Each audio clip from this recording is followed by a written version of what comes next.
Este programa llega a ustedes gracias a Construfan, construcción, compromiso y eficiencia.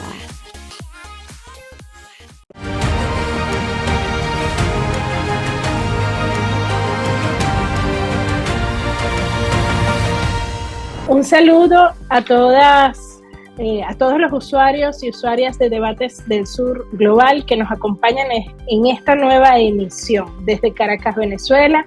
Tenemos un invitado muy especial el día de hoy. Se trata de Sebastián Salgado, quien es periodista, con una amplia carrera en el periodismo, ha sido director de información de Telesur, actualmente es corresponsal de Hispan TV en Argentina y también tiene una agencia de noticias que se llama Data Urgente, la cual invitamos a todas y todos a sintonizar, a seguir en sus redes sociales y a visitar en la página web dataurgente.com.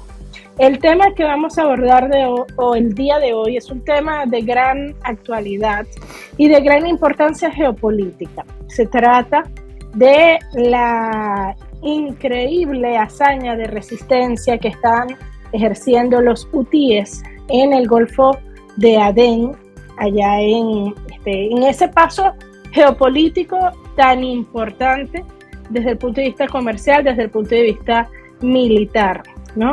Y hemos visto, Sebastián, que el ejemplo heroico de este pueblo de Yemen ha sido, realmente es algo inspirador para todos los pueblos del mundo que resistimos el imperialismo, que luchamos contra el imperialismo y el colonialismo, en la más cruda de sus formas, ¿no? Porque cuando hablamos de sionismo, del sionismo israelí, estamos hablando de una forma, de una entidad colonial, fascista, con un nivel de violencia que se pierde de vista, ¿no? Exponencial. Entonces, además de una gran opulencia económica, una gran opulencia militar. Entonces, lo que hemos venido viendo es que el pueblo yemení, representado por Ansarullah, este movimiento que representa, ¿no?, todo lo que es la resistencia en contra del sionismo y el imperialismo en esta región. Han habido acontecimientos importantes que me gustaría puntualizar para entender la dimensión de la hazaña y la importancia geopolítica de este actor en el concierto no solo de Asia Occidental, sino también europeo y de África. Bueno, gracias por acompañarnos en Debates del Sur Global. Bienvenido, Sebastián. Bueno, Daniela, un gusto estar acá en este espacio con vos, con los amigos y amigas de la República Bolivariana de Venezuela. Sí, como vos decís, Yemen es un país muy importante en este tiempo a nivel geopolítico, pero también históricamente es un país que siempre ha tenido como tiempos diferentes, incluso en su propio espacio geográfico. Y nos referimos, si nos remontamos un poquito a la historia, decir que Yemen es el inicio de muchas cosas y creo que es importante recordarlo. Ustedes que tienen tan buen café ahí en Venezuela habrán escuchado muchas veces la palabra moca, ¿sí? Un café, el moca, que bueno, actualmente se le pone chocolate, pero eso es un invento. Moca es un puerto de Yemen, que es en realidad el primer puerto del mundo desde donde se exportó café. Entonces, ese producto llegaba a muchos lugares donde no sabían de qué se trataba. Entonces, era el producto que venía del puerto de Moca, ¿sí? Yemen fue el primer país árabe, vamos a decir, con una concepción socialista, si es que cabe el término. Generalmente se tiende a pensar que en el mundo árabe islámico y el socialismo nunca se llevaban bien. Bueno, pues en Yemen encontraron la manera de amalgamar esas dos visiones religiosas y políticas al mismo tiempo. Y Yemen también, hay que decirlo, fue parte de los proyectos colonialistas. Ahí estuvieron los británicos durante muchísimo tiempo, intentando reunificar al Yemen, que históricamente había estado dividido en dos partes, que era Yemen del Norte y Yemen del Sur. Y ellos, bueno, siempre trazando esas líneas geográficas desde los escritorios europeos, nunca tuvieron en cuenta las divisiones naturales, culturales que existían desde antes de la llegada de los británicos. Y en ese sentido, avanzando rápidamente en la historia, hay un momento importante que tiene que ver con una creación occidental que se basa en lo que yo inicio de estas nuevas estructuras de ataques culturales basadas en lo que hoy conocemos como las redes sociales. ¿Por qué digo esto?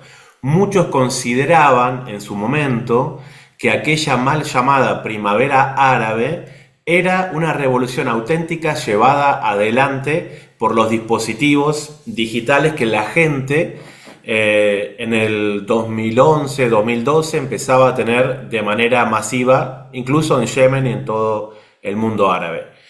El tiempo nos fue demostrando de que no era más que otra de las estrategias occidentales para poner en el poder a los representantes políticos que obedecieran a los términos occidentales. Y lo hemos visto varias veces. El proceso que conocemos es la caída de las Torres Gemelas, desde mi perspectiva, la demolición de las Torres Gemelas, que después tuvo su correlato en el hecho de que los Estados Unidos atacó una serie de países que ya tenía previsto, entre ellos el más duro de recordar es el genocidio en Irak, con más de 1 millón de muertos, pero también en ese contexto que después se llamó la primavera árabe creada por Occidente, bueno, hay el cambio de presidente en Túnez con Ben Ali, el inicio de lo que intenta Occidente en la República Árabe Siria, que terminó hace pocos meses, que es también un proyecto occidental, la caída de Gaddafi en Libia, y Yemen no escapó a esa situación. El problema que ellos tuvieron en Yemen es que la estrategia que utilizaron no les funcionó. ¿Por qué? En Yemen había un presidente, el presidente Saleh, que estaba desde que se creó la República de Yemen en 1990, Saleh era presidente, ¿sí? Con un liderazgo fuerte, más vinculado a los grupos del norte, que son los que hoy conocemos como los hutíes del movimiento de resistencia Ansarollah que vos mencionabas, pero no pertenecía a esa mayoría que sí sigue existiendo, que es sunita, ¿sí? En Yemen.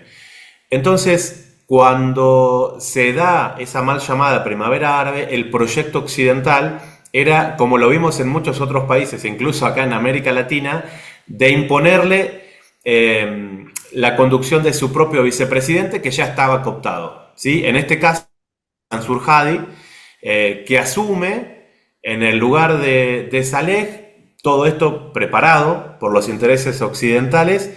Pero ¿qué pasa? Esos grupos que ya existían en el norte, vinculados a estudiantes, vinculados a la resistencia política, no estuvieron de acuerdo con ese cambio de gobierno. Y tenían también una inspiración, tal vez por ser, ellos sí, los del norte, en su mayoría musulmanes chiitas, que es la rama del Islam que predomina en la República Islámica de Irán, y que siempre habían estado inspirados en la revolución que se dio en 1979 en la República Islámica de Irán, liderada por ese líder, el Ayatollah Khomeini, dijeron, no, eso nosotros no es lo que queremos. Entonces el proyecto de primavera árabe para Yemen no le funcionó. Así como Yemen en la historia tuvo tantas diferencias con otros países vinculados al mundo árabe, también en esa mal llamada primavera árabe, que es una creación occidental, les funcionó diferente a lo que Occidente esperaba.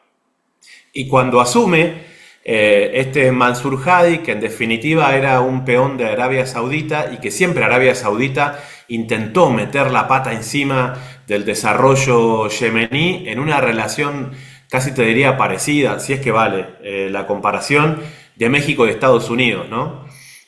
Un vecino poderoso como es Arabia Saudita, con un ejército poderoso, con vínculos fuertes con Occidente, como es el propio Estados Unidos, y un vecino empobrecido, vamos a decir, porque el hecho de que Yemen no sea un gran exportador de petróleo, lógicamente está vinculado a que no lo han dejado desarrollarse. A mí no me van a decir que el vecino con el cual tiene miles de kilómetros de frontera, vecino del norte, porque también son vecinos de Omán, es uno de los mayores productores de petróleo del mundo, y Yemen prácticamente no produce petróleo. Bueno, es que le falta ese desarrollo que Occidente no le ha permitido, porque recordemos que las monarquías del Consejo de Seguridad del Golfo, Emiratos Árabes Unidos, Kuwait, Bahrein, Qatar, que a veces se mueve en otros términos, pero también es parte de eso, responden a los intereses occidentales desde su propia creación. Y en este caso, cuando el movimiento de resistencia del norte, que había tenido en esa figura del Houthi, que es un apellido de una familia líder de esos grupos, que había sido, recordemos, asesinado ya en el año 2004, ¿sí? Ahora estamos como en el año 2014, esos grupos dicen, bueno, nosotros no vamos a aceptar que Mansur Hadi sea presidente en un cambio en el que dejan a Saleh aparte y Mansur Hadi termina siendo un peón occidental, sobre todo de la propia Arabia Saudita.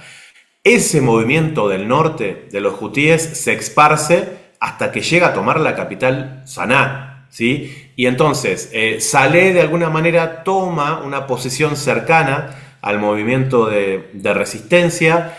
Ellos ya en el 2004 habiendo perdido a su líder máximo, en lugar de verse cooptados o minimizados en sus acciones de resistencia armada, al contrario, el asesinato de su líder sirvió para que esas fuerzas se reunificaran, que es parte, creo yo, también de lo que estamos en este momento. Y entonces, ahí, Daniela, fueron atacados directamente por Arabia Saudita.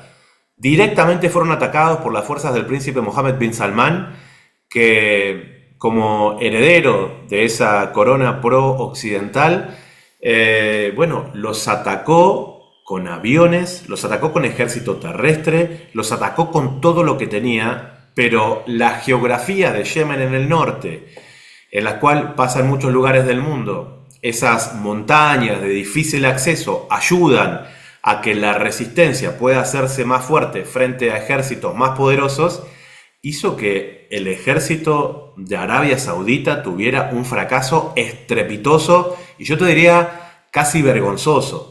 Los militantes de la resistencia los esperaban con armamento muy básico. Podemos pensar en lo que se conoce como misiles de estos que se disparan desde el hombro,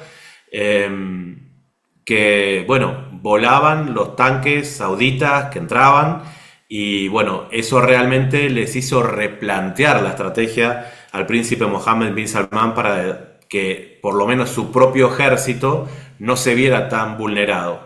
Porque el paso siguiente de Yemen fue mostrar que no solo tenían capacidad de resistencia, sino que también tenían capacidad de respuesta militar contra la propia Arabia Saudita, y en los vínculos que tenían del desarrollo con la República Islámica también tenían armamento sofisticado, también tenían desarrollo misilístico que utilizaron contra algunas instalaciones de refinerías petroleras de Aramco y empresas vinculadas a la monarquía saudí. Entonces, cuando el príncipe Mohammed bin Salman vio que, si vamos a poner en riesgo todo esto, yo mejor retrocedo y que sea el propio Estados Unidos, incluso los Emiratos Árabes Unidos, quienes, enfrenten, ¿sí?, a este grupo de resistencia.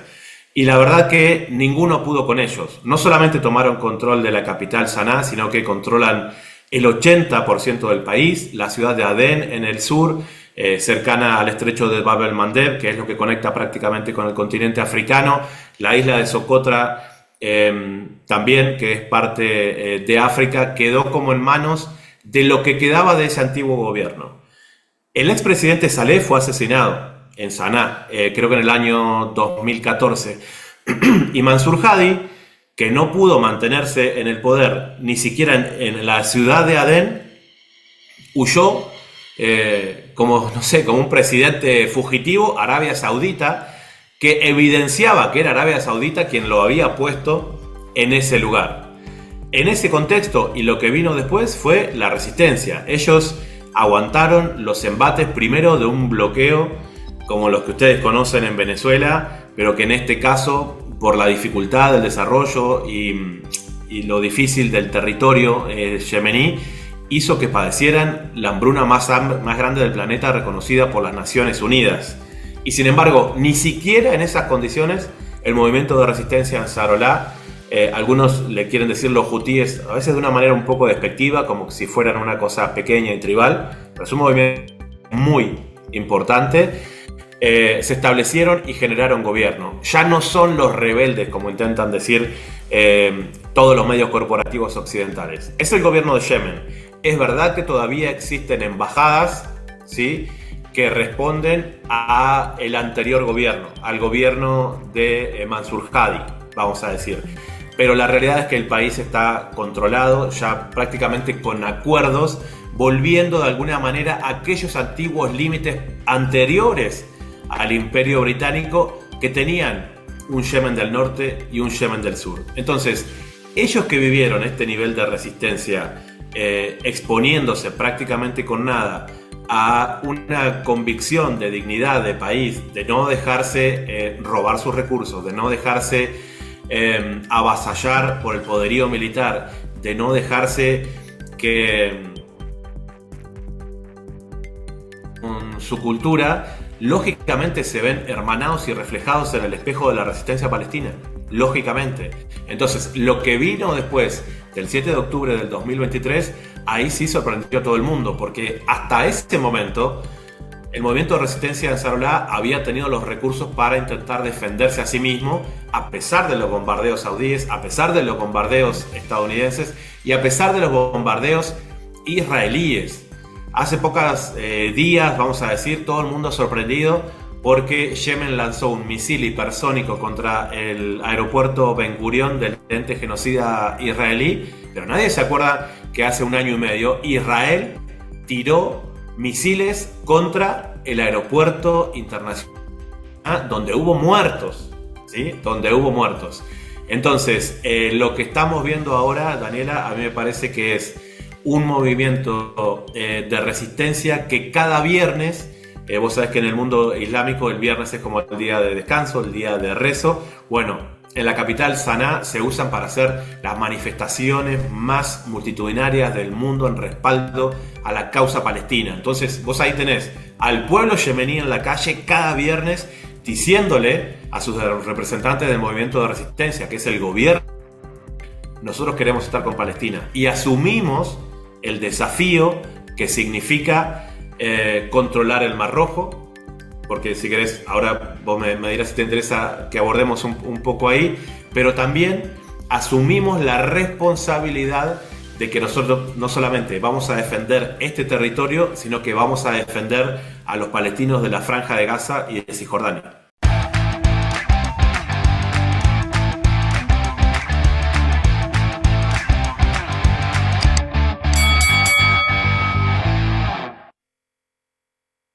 Explicación del origen histórico del conflicto, realmente para nosotros que estamos aquí en Venezuela, por supuesto que nos sentimos profundamente identificados con la resistencia, con todo lo que ha resistido el pueblo yemení y sobre todo con la capacidad que ha tenido para sobreponerse y también, digamos, ejercer, ¿no?, con dignidad su posición en el tablero geoestratégico global. Y yo creo que ahí deberíamos también entrar un poquito, ¿no?, de qué significa el Golfo de Adén desde el punto de vista geopolítico, desde el punto de vista energético, para el comercio europeo, para el comercio israelí, y cuán eficientes, ¿no? ¿Cuál ha sido el impacto del bloqueo marítimo y de las acciones que han venido desarrollando este movimiento Ansarullah de forma soberana sobre bueno, el mar y el estrecho como tal. Sí, sí, son acciones que realmente nos han sorprendido muchísimo. En el inicio fueron la toma de buques cargueros que iban desde y hacia los puertos de Haifa, actualmente del régimen, controlado por el régimen israelí.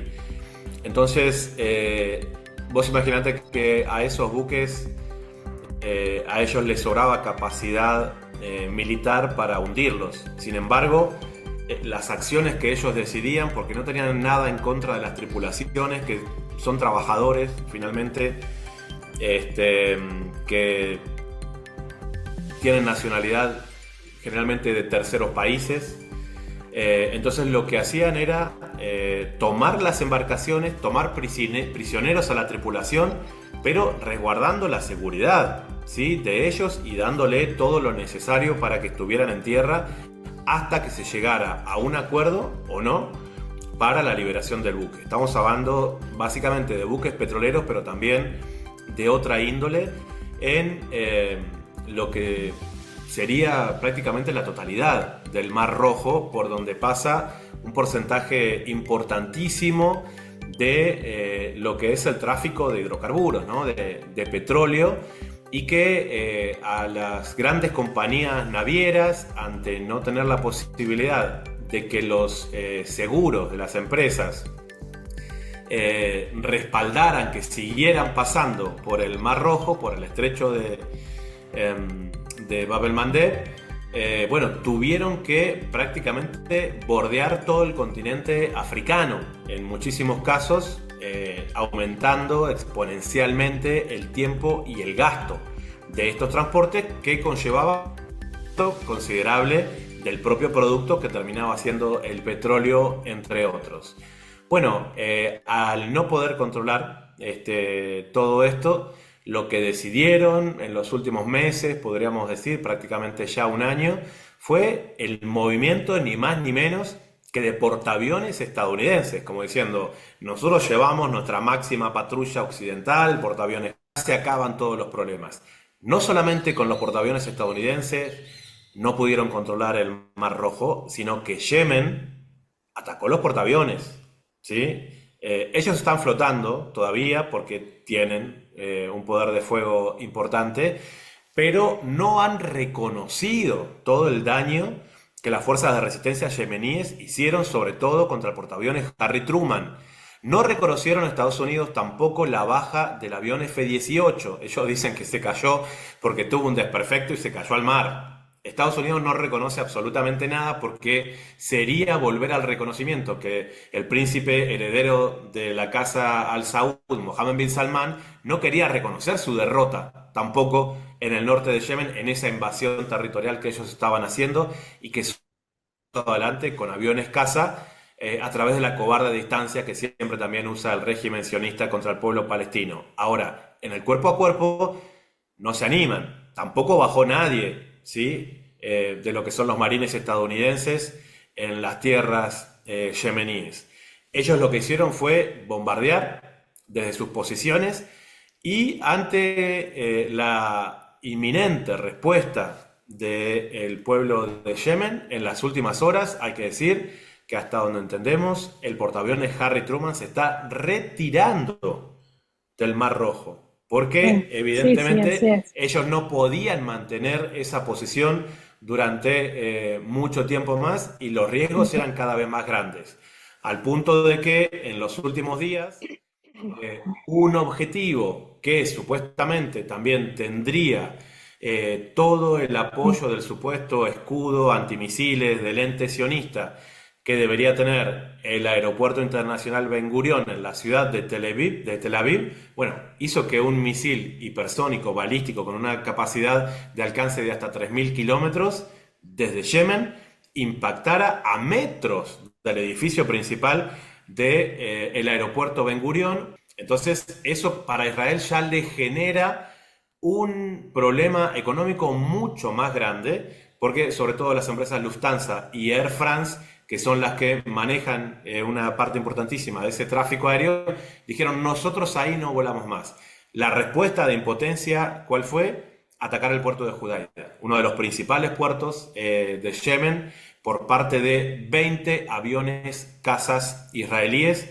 Ahí sí, Yemen no tiene la respuesta antiaérea que requeriría una situación como esta, y el puerto de Judaidah en Yemen fue dañado de manera muy fuerte, e incluso atacaron, fíjate qué interesante, Daniela, una fábrica de hormigón, ¿sí? Porque ellos siempre intentan atacar las estructuras de la industria, y esa fábrica de hormigón, que es la que construye edificios, la que construye fábricas, es la que deliberadamente Israel fue a atacar, lo cual me parece interesante porque en definitiva es una institución civil.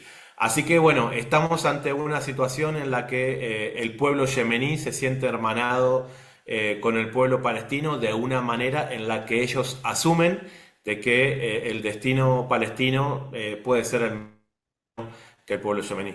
Sí, Sebastián, y hemos visto también que, por supuesto, el impacto de las acciones del pueblo yemení tiene en toda la configuración de Medio Oriente, porque vemos que cada vez que Estados Unidos no logra avanzar con el control de Yemen, entonces busca maneras de hablar con Irán, de establecer un diálogo con Irán, o de amenazar a Irán, ¿no? En el caso de Israel, por ejemplo, Netanyahu lo hemos visto un poco esquizofrénico y muy nervioso en estos últimos días, en estas últimas semanas, porque, bueno, la situación interna de Israel no es buena.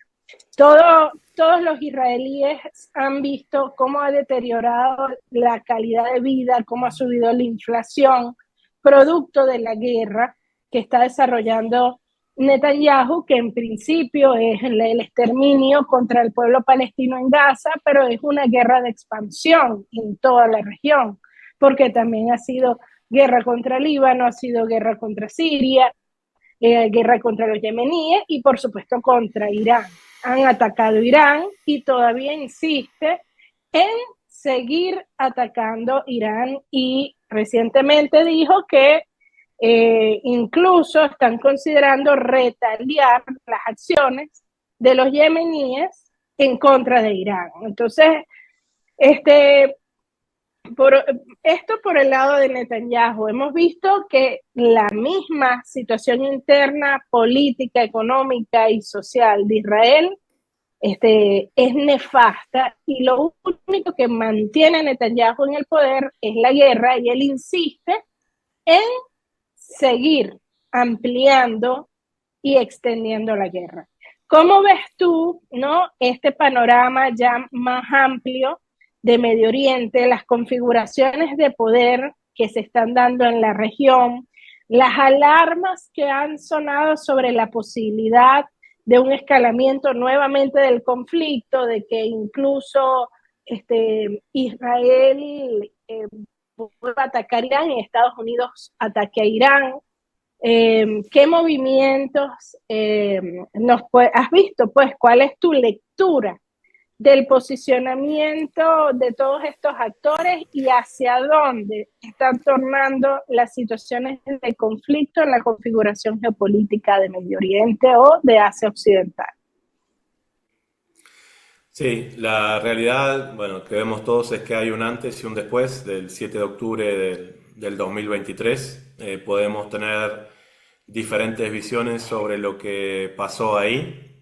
Lógicamente estamos hablando de las acciones del grupo de resistencia Hamas saliendo por fuera de esa cárcel a cielo abierto que es la Franja de Gaza, tomando rehenes y generando la continuidad de este genocidio sistemático contra el pueblo palestino, pero que se vio exacerbado después de ese momento en las acciones que estamos viendo ahora, en lo que es directamente un genocidio, una eliminación que conlleva a lo que en Occidente se denomina una limpieza étnica. y que en ese sentido tenemos que reconocer, creo yo, que algunos grupos de resistencia importantísimos de la región, de Asia Occidental, se han visto muy afectados. ¿Sí? Pensamos en lo que significa el martirio de Seyed Hassan Nasrallah, el líder de Hezbollah, que lógicamente él puede dejar su legado y lo ha dejado, pero fue, hay que reconocer, un golpe fuerte por parte del sionismo. Ha dado con su ubicación y a través de una serie de impactos misilísticos acabó con otros mártires de ese movimiento. El martirio de Haniyeh en la República Islámica de Irán, en momentos en que iba al funeral del presidente Raisi, que también cayó su helicóptero de una manera que nos gustaría tener más información. El presidente de Irán, Raisi, regresando de la inauguración de una represa hidroeléctrica con la vecina Azerbaiyán, volaban en el mismo helicóptero con el canciller. Y el presidente Raisi fue una figura muy importante de la República Islámica. Fue el primer presidente de Irán que tiró un misil contra Israel, ¿sí? Después de los ataques que Israel hizo, sobre todo contra el Líbano y la figura de Nasrallah. Y en ese contexto de ese cambio de gobierno, Israel mató al líder de la resistencia de Hamas en Teherán. Recordemos, Daniela, lo que fue la operación de estos dispositivos de comunicación que, bueno, vos sos muy joven, pero los que hemos llegado a verlos a través de texto, nos comunicábamos un poco en la década del 90 y por ser más seguros, el movimiento de resistencia Hezbollah los seguía utilizando porque no tienen localizadores de GPS, pero los servicios de inteligencia israelíes pudieron meterse en el proceso de fabricación que fue comprado después por los movimientos de resistencia en el Líbano y aplicaron mini bombas, dispositivos dentro de cada uno de esos. Entonces mataron no solamente a muchísimos militantes, sino también a sus familias, a cualquier niño que tuviera esos dispositivos en ese momento, porque los activaron y los detonaron de manera conjunta. Yo creo que sí debemos reconocer esto. No quiero decir que la resistencia en ese sentido haya retrocedido, pero que sí se le han dado golpes importantísimos, de los cuales Israel no ha recibido en la misma dimensión todavía. Y lo digo porque la ventaja que tienen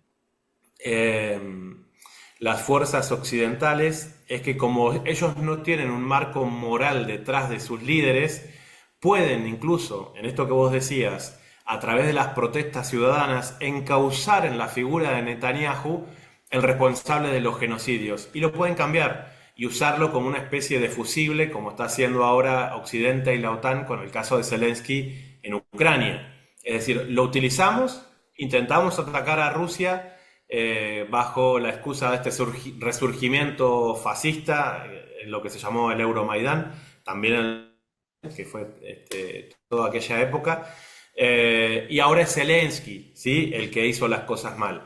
Bueno, con Netanyahu yo siento que Israel quiere hacer lo mismo, por eso tenemos que ser cautos con esas protestas que se hacen en Tel Aviv, porque en definitiva cada colono es el responsable del genocidio contra el pueblo palestino. No existe desde mi perspectiva un colono civil, no existe un colono civil. Si están ahí, ellos son la excusa que necesita el ejército israelí para asesinar al pueblo palestino.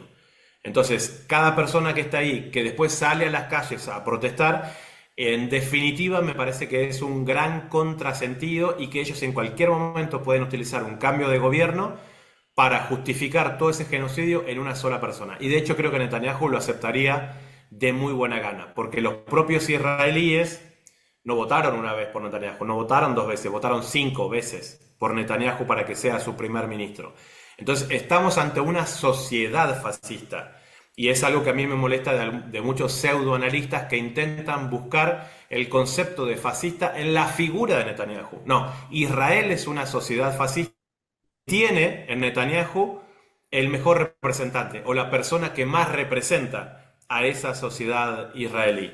Por eso me parece importante que veamos, como siempre, lo que ahí pasa, pero que seamos cuidadosos a la hora de creer que puede existir un movimiento popular dentro de Israel que realmente intente cortar de raíz la continuidad del genocidio sistemático contra el pueblo palestino y devolverle su territorio. Decir algo que parece inocente, pero que sería la cuestión más justa del mundo, ¿no?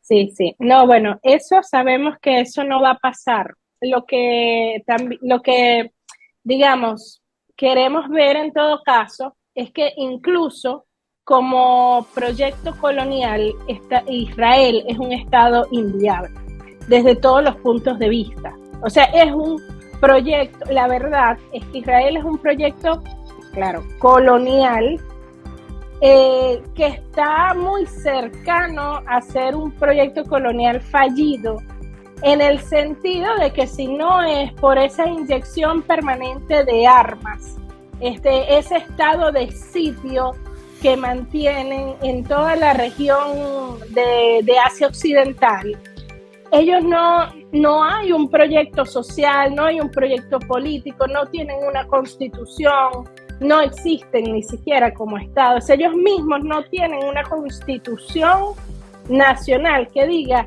es un Estado con tales derechos, con tales valores, con tales principios y sobre todo con tal territorio.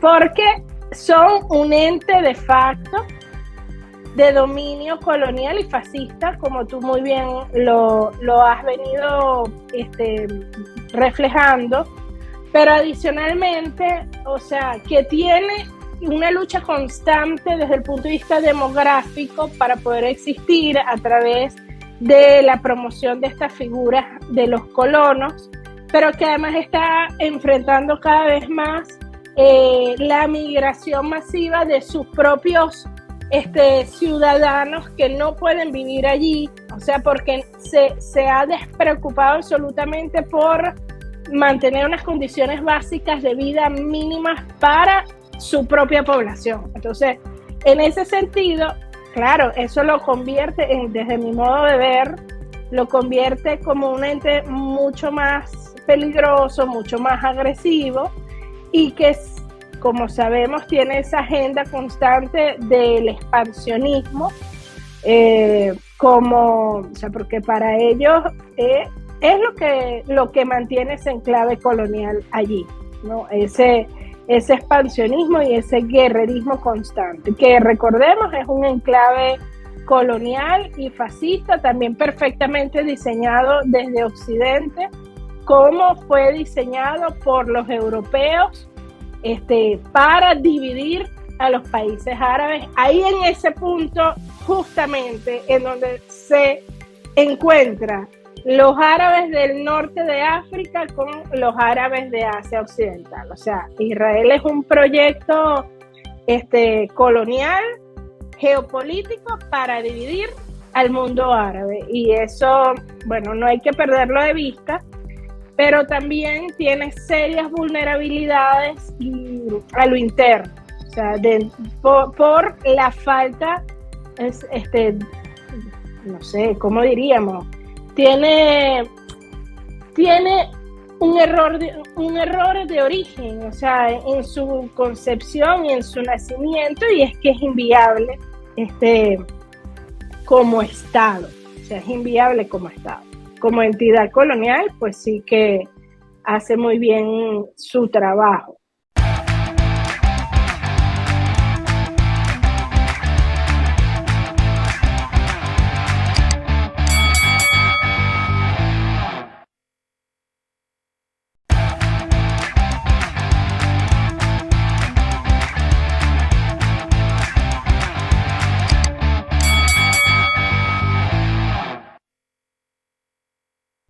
Ahora, Irán, o sea, un poco más, tú acabas, yo te agradezco mucho que hiciste ese recuento de lo que ha sido las pérdidas, ¿no? Para los movimientos de resistencia antisionista y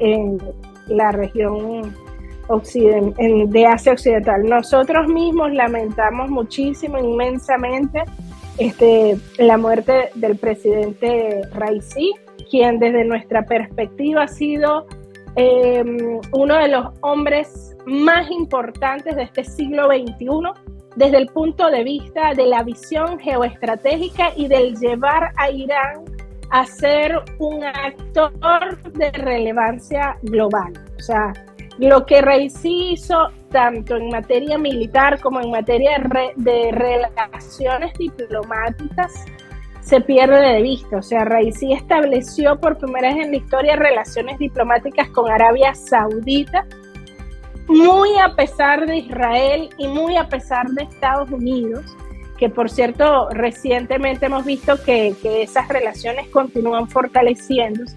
Y desde la perspectiva de Occidente, ellos veían en Raisi el hombre más idóneo para suceder al ayatolá Khomeini. Ali Jamenei. Entonces, para ellos, Raisi no era un presidente más de Irán. Para ellos, Raisi era el futuro sucesor de Jamenei. Y por eso lo que ocurrió, por cierto, en mayo del año pasado, si no me equivoco, fue ahorita en el mes de mayo, ese terrible accidente, un 18 de mayo, lo que ocurrió es lo que muchos analistas del mundo financiero llaman un cisne negro, un acontecimiento muy poco probable, pero que tiene la capacidad de cambiar por completo, de forma trascendental, el curso de los acontecimientos. Ese cisne negro es, por ejemplo, hay un libro de Nassim Taleb que se llama El cisne negro, que tiene un análisis sobre el valor de lo altamente improbable. O sea, muchas veces algo que es solo 1% de probabilidad de que ocurra tiene el valor y la importancia del 99% del curso de los acontecimientos. Bueno, y eso fue el cisne negro del fallecimiento de ese gran líder que fue Ebrahim Raisi, del cual nosotros pues hemos aprendido también mucho y seguimos elevando y rindiendo honores al gran legado que él ha construido allá en Medio Oriente, en Asia Occidental, y todo lo que nosotros todavía tenemos que entender y aprender desde acá. Ahora, Sebastián, ¿cómo nosotros como región latinoamericana, caribeña, o sea, qué podemos aprender de todo esto que está pasando en esta región y de los enemigos que se están enfrentando en esta región y bueno, o sea, de la resistencia del pueblo yemení? O sea, creo que tenemos mucho que aprender de esto y siempre ando, por lo menos yo, tratando de rescatar y puntualizar, ¿no? Esos aprendizajes, porque somos pueblos que estamos en resistencia también en contra del fascismo, en contra del imperialismo, que está al acecho.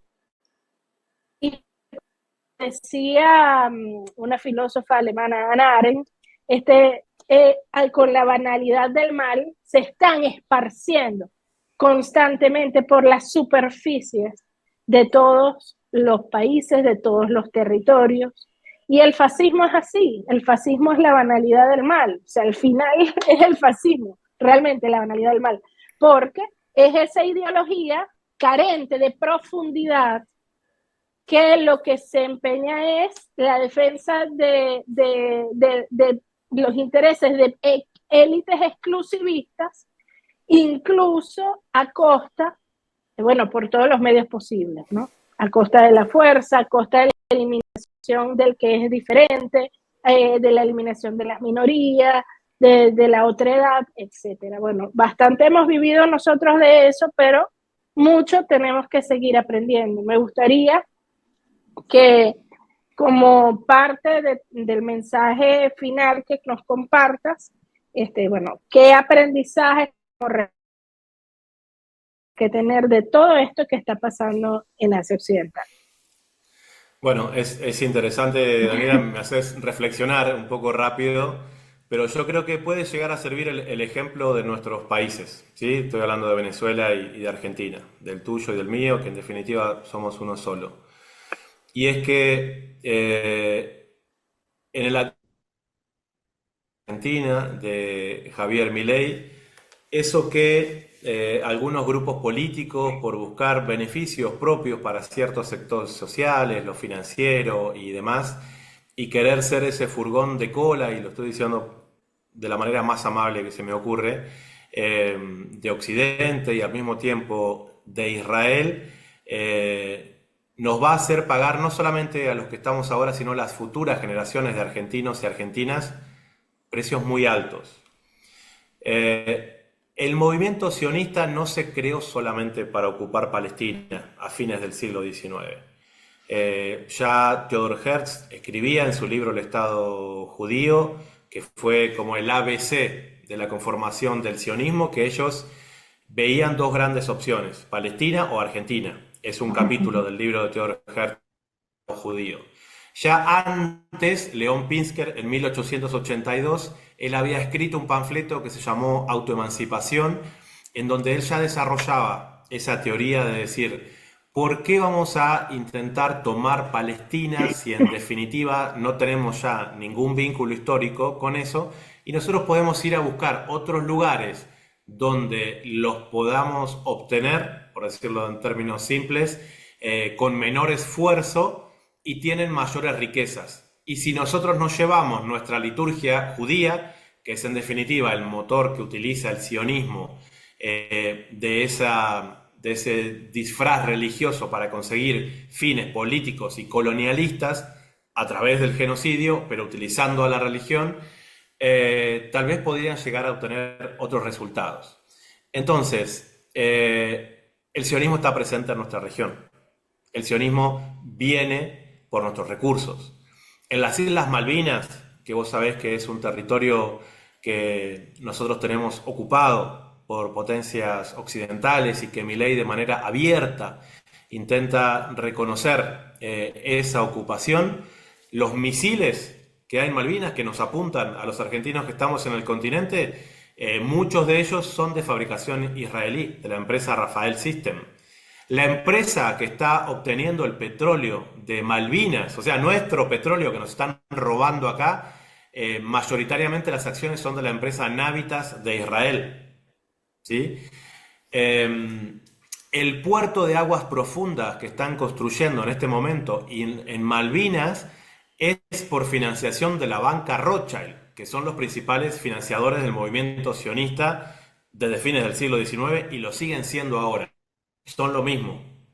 Y en ese sentido, creo que cuando uno ve la continuidad de esa política de defensa de lo territorial, desde el presidente Chávez, en la presidente Maduro, el presidente Chávez talento israelí, él no dejaba de decir absolutamente nada para que el resto también de la gente que podía escucharlo dimensionara de lo que se estaba hablando y del poder de ese ente sionista.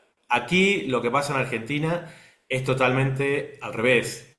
La empresa israelí que está matando por deshidratación a los y las palestinas, que se llama Mekorot, ya está operando en más de 10 provincias de la República Argentina. Israel está controlando no solamente las Islas Malvinas, sino también aquí en el continente la administración del agua potable de los argentinos.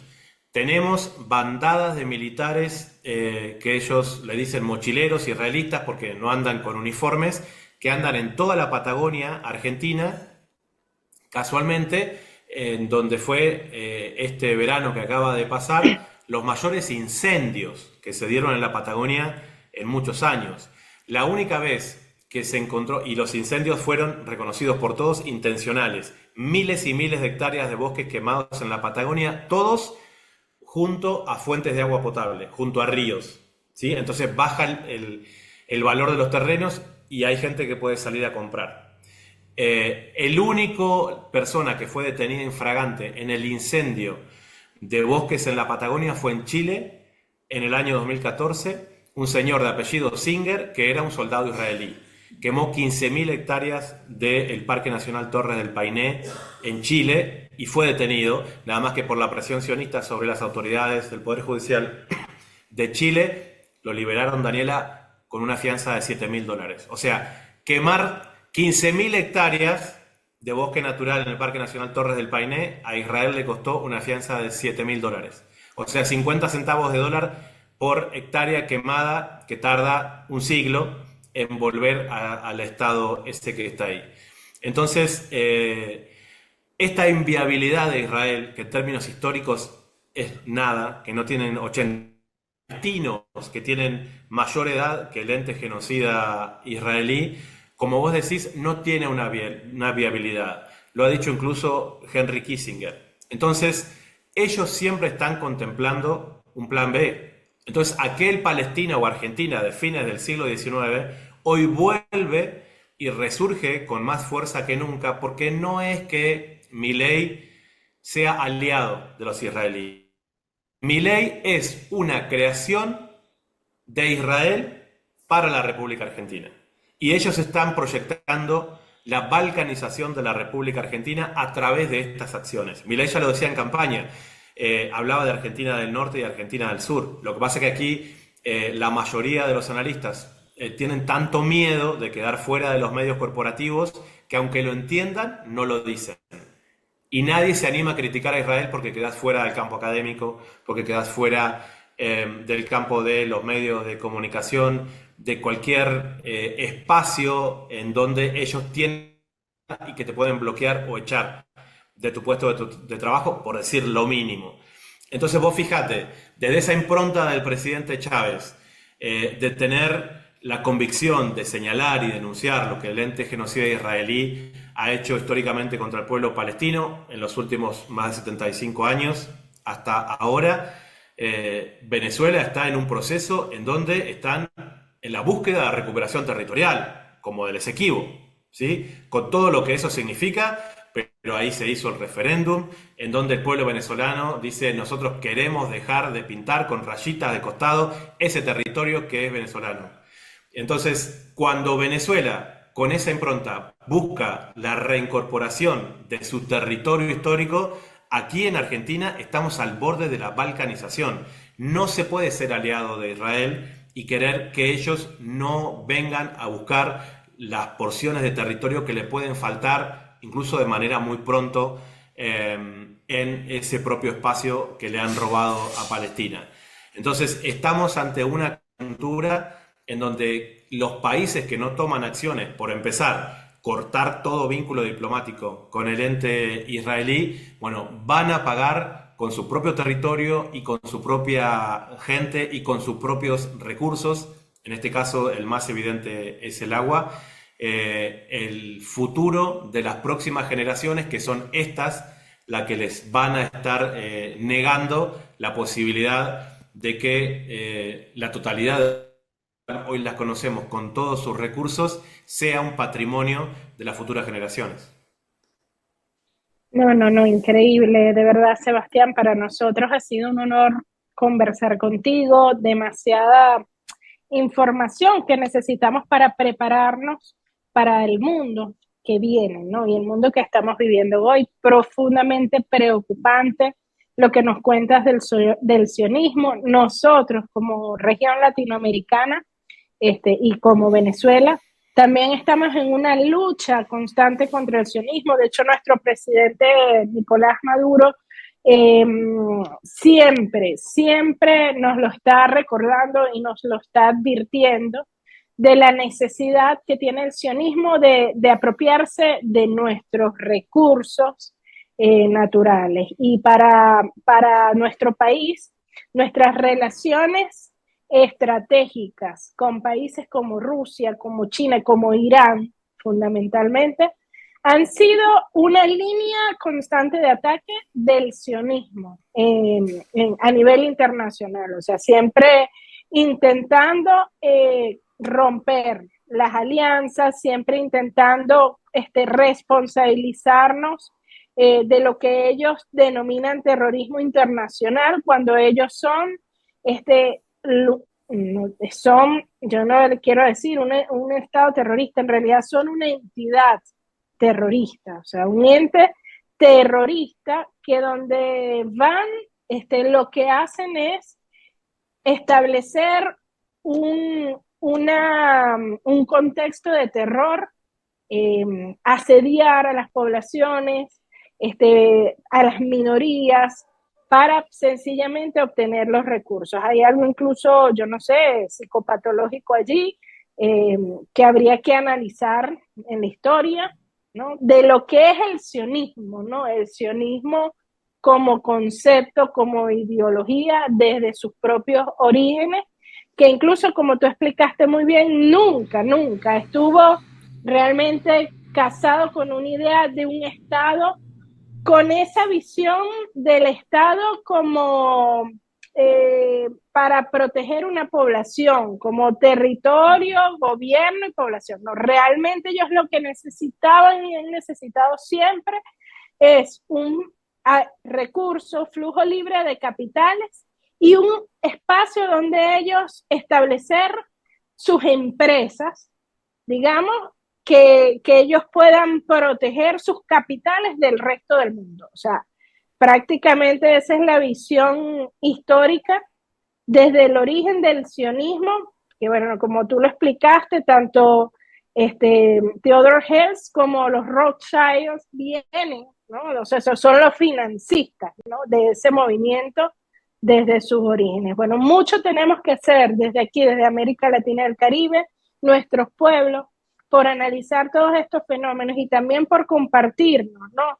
Las alertas que podemos tener de forma oportuna para no permitir que esta malignidad, esta banalidad del mal se siga extendiendo y se siga apropiando de los recursos de nuestros territorios. Nosotros tenemos ahorita paz, ¿no? Paz. Aunque vemos que nuestros enemigos no descansan sembrando las semillas de futuros conflictos. Pero nuestra región y nuestro pueblo latinoamericano es sabio, ¿no? Y siempre ha sabido sobreponerse sobreponerse y rebelarse, ¿no? A las tentaciones y a las imposiciones de los amos imperiales. Sabemos que vendrán momentos de mayor resistencia de las que hemos tenido hasta ahora, de mayor enfrentamiento. Vemos el Comando Sur, vemos a los mercenarios ocupando países enteros de nuestra región, vemos las bases militares que está construyendo Estados Unidos en Guyana, de la CIA, también los israelíes queriendo apropiarse del oro, del Esequibo y también utilizando a la minería y a los mineros como un vehículo para acceder al oro, al coltán y a los recursos de nuestros territorios, y de nuestros territorios incluso más vulnerables y más protegidos. Pero bueno, seguiremos en batalla, Sebastián, seguiremos venciendo. Gracias por compartir con nosotros. Por favor, un saludo rapidito a nuestro pueblo de despedida y eres siempre bienvenido en la Patria de Bolívar. Esperamos poderte tener por acá muy pronto y poderte entrevistar personalmente. No, un gusto, Daniela, bueno, charlar con vos, con la gente que te sigue, con la gente vinculada a la Academia Militar también. Es importante que nosotros siempre sigamos estrechando los vínculos de comunicación para compartir las experiencias de nuestra América y en ese sentido dimensionar también estrategias de defensa, porque cuando los gobiernos, como es el caso, la situación, bueno, la diplomacia de los pueblos sigue siendo una herramienta importantísima para estar juntos y pensar de cara al futuro. Así que un gusto y esperemos pronto volver a estar ahí en Venezuela, que nos gusta tanto y nos reciben también cada vez que estamos. Bueno, excelente, Sebastián Salgado. Y bueno, a ustedes que nos acompañan, gracias a todos y todos por estar en Debates del Sur Global y será hasta una próxima emisión.